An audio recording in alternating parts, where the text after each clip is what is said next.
Just want to give the background. On February 28th, gas was $3 a gallon.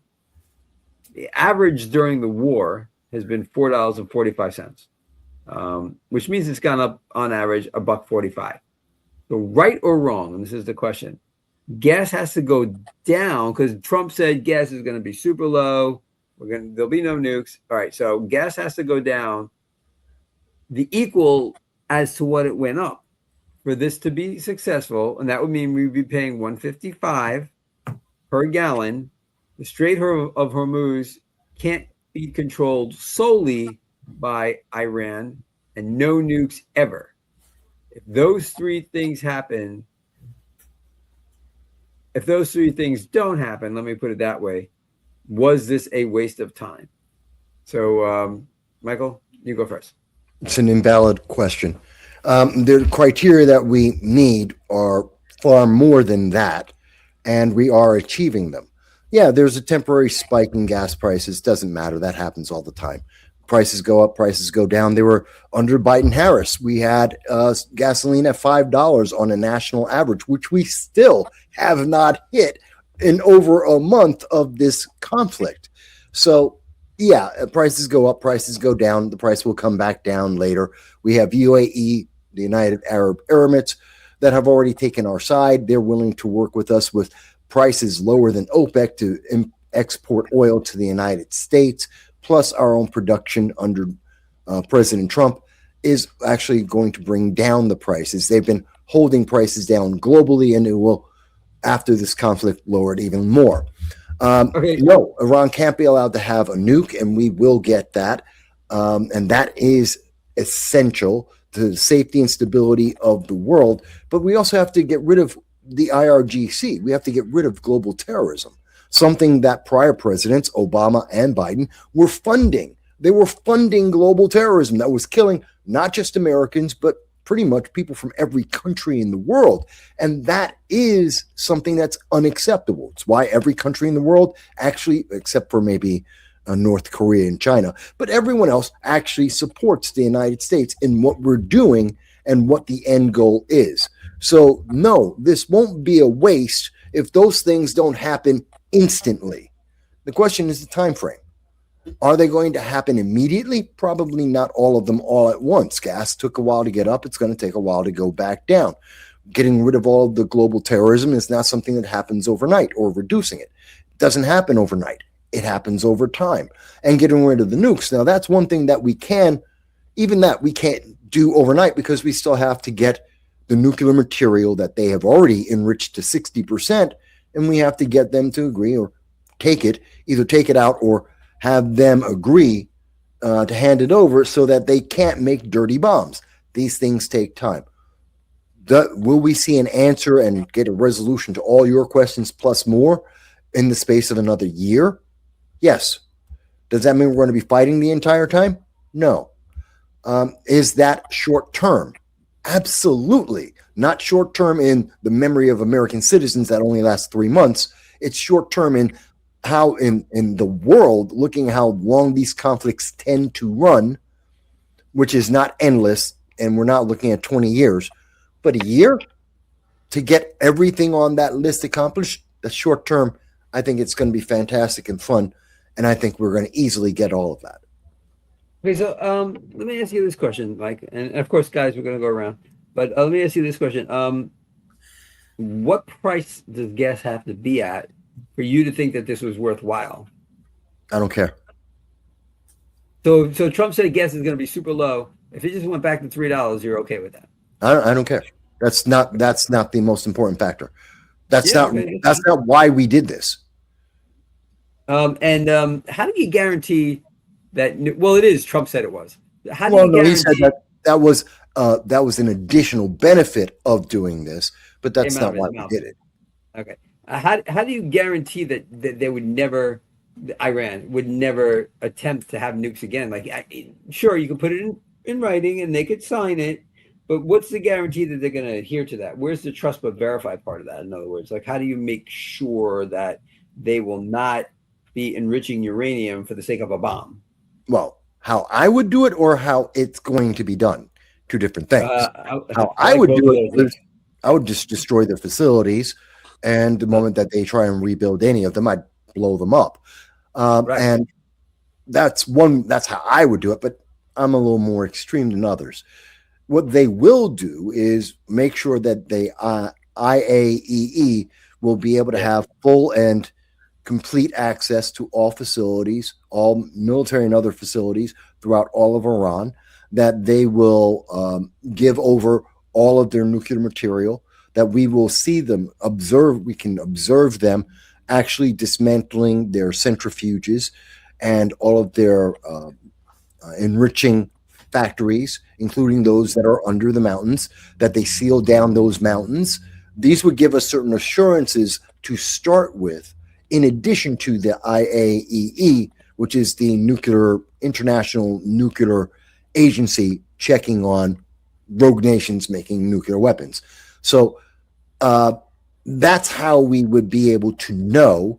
And of course, we'd constantly observe them. And if we ever see that they try and do it again, well, then we come on by and drop the mother of all bombs a couple dozen times on their facilities, because I have no problem with that. I do not trust terrorists, and I do not want terrorists to have nuclear weapons at any cost. Is the IAEA? I believe it's under the United Nations purview, Yeah, correct? it is. So, and we will have a representative there. I would imagine that would be the case, right? Yeah. The trust but verify under Ronald Reagan.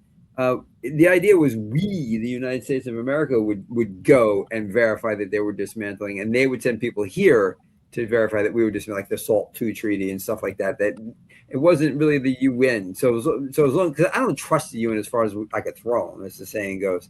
And I feel like the World Health Organization had the wool pulled over their eyes with COVID and the Wuhan virus and all that stuff. That IAEA would also have the wool pulled over their eyes when it comes to Iran, de-escalating their nukes. I'd much rather have just the U.S. checking or a very strong contingent of the U.S., It's the best that the world has at the moment, Yeah. and it's the one authority that everyone agrees on, because many countries would not trust the United States by itself. So therefore, true. that's why that's just the one, not my best choice, but that's the choice of the world at the moment. All right, Joe. So what do you think? Should gas be down to $1.55? Like it has to go down as much as it went up, and obviously stay there. Sooner or later, it's going to start inching back up, inflation and whatnot. But this proposal here, otherwise, it's a waste of time. What are your thoughts? I agree with Voss on the gas prices. It doesn't matter. It is what it is. It spikes up before for every presidential administration for various reasons, and it comes back down eventually. This is just another one of those times. It's going to come back down eventually. But to me, it's not even a metric at all to measure the success of this at all.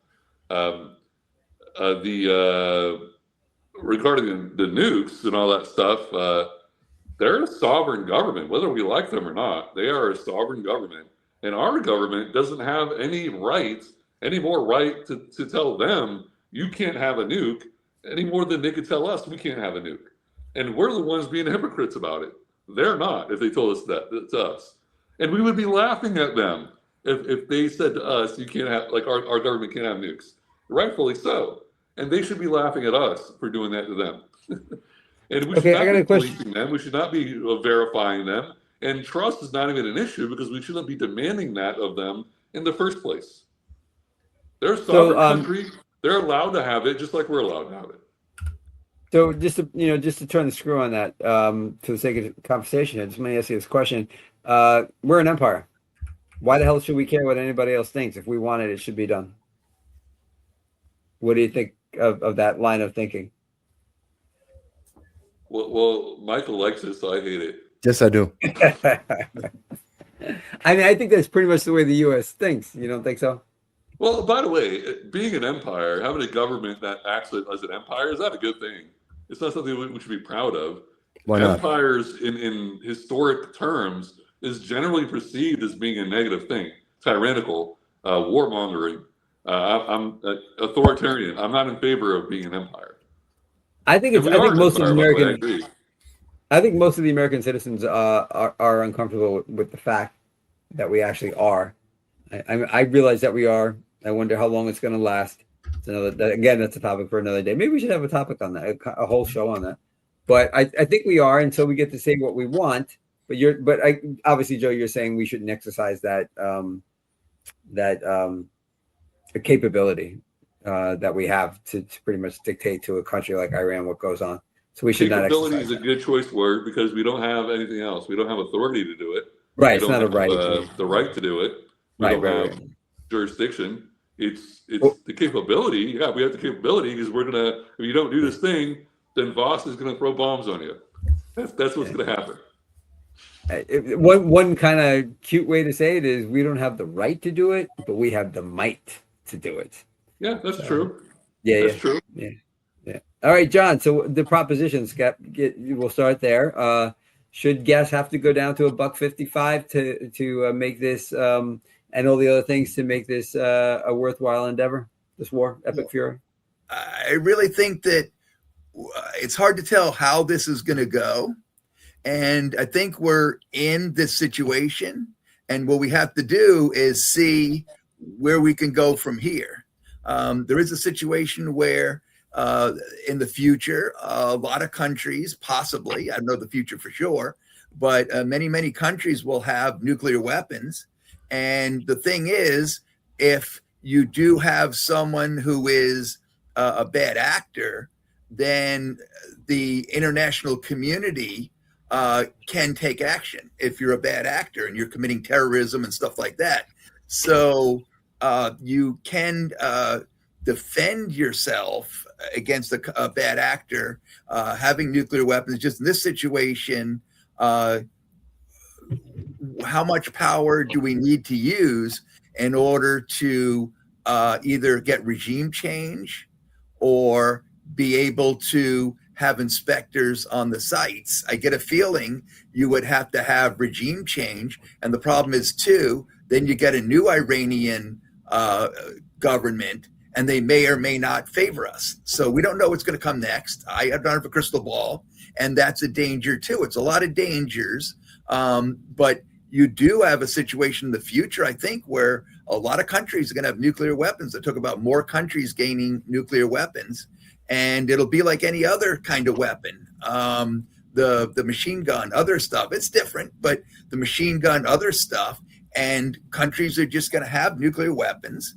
And at what point is an international community going to be able to have some sort of defense for their own safety? But I'm not sure where this goes from here. I'm not sure if there's some strategy to get regime change and then get a new government, hope for the best. I've read interesting stuff. I don't know if Mike likes it or not, but the Council of Foreign Relations is a good source of more intellectual international politics because it's better than a lot of other sources. And so there are sources that are just not intellectual and not worth me reading. But they've come out, with information. Plus, I've heard it from other sources that with Khamenei, that he was a mid-level cleric, which means a lot in Iran. And he was not one of the high-level clerics like Ayatollah Khomeini. And so with him, he partnered with the IRGC, which was very discredited after the Iraq-Iran war. And so the IRGC is with Khamenei, and it's not as much a religious ideological theocracy thing as it is the power of the IRGC trying to stay in power. Because if you don't defeat the IRGC, you don't defeat Iran. And they will try as hard as they can to stay in power. Mm-hmm. And we have to, either figure out a means to get regime change, or if there is some kind of deal to be made. But I just don't see with the deal so far that we've had any success in trying to find a deal. Plus, we want Iran to say, sure, we won't have nuclear weapons and you can inspect our country. But it doesn't seem like they're going to agree to that. And we're not going to agree to say, sure, you can keep your nukes if you open the Strait of Hormuz.